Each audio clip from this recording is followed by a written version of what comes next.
Imaginade que un día colledes o coche para ir a traballar e cando volvedes por el onde o deixastes aparcado o coche xa desaparecera. Pois foi o que lle pasou a Ana María, unha veciña de Monteporreiro. Ela doita ir sempre a traballar en autobús, pero xusto o mércores pasado quedou dormida e colliu o coche. Deixouno aparcado ali na zona de Barcelos, en Pontevedra, e marchou traballar tranquilamente, pero cando volveu por el, o coche xa non estaba, desaparecela. Ela denunciou o caso e moito ollo porque 2 días despois de poñer a denuncia chamaron da Policía Nacional dicíndolle que o coche estaba completamente calcinado, que estaba ardendo en Lapas, onde en Ponte Caldelas, a 30 minutos de Pontevedra. Ela non sabe o que puido pasar, o que si sabe que o coche non vale para absolutamente nada e que o seguro non lle cubre nin roubo nin tampouco incendio. Ana, esta é a primeira vez que ves o teu coche e como quedou totalmente calcinado. Impacta.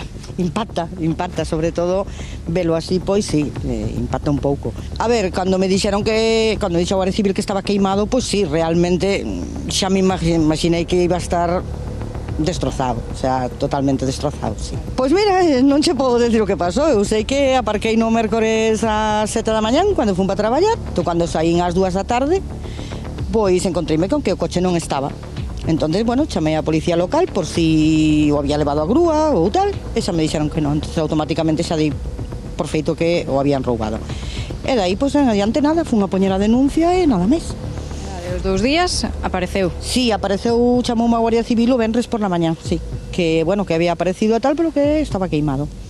Porque ademais falamos que cho roubaron a plena luz do día. Sí, porque precisamente ás 7 da mañán date conta que de día, prácticamente, por unha calle concurrida, o sea, unha calle céntrica, que non é unha calle pues, afastada ou nas aforas, o sea, é céntrica.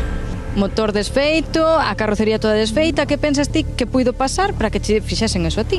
Penso que foi algo casual ou que... Aleatorio. Exactamente. Penso que lle tocou o meu, como lle puido tocar o de calquera. Ademais foi mala sorte porque ti normalmente o coche non o colles. Non, eu non levo o coche a traballar ningún día, baixo no bus. Entón, ese día fíxoseme un pouco tarde para coller o bus e decidín baixar o coche. Susana, ti foches a que deu a voz de alarma en redes porque estabas indignadísima co que lle pasara o coche de tua nai, non?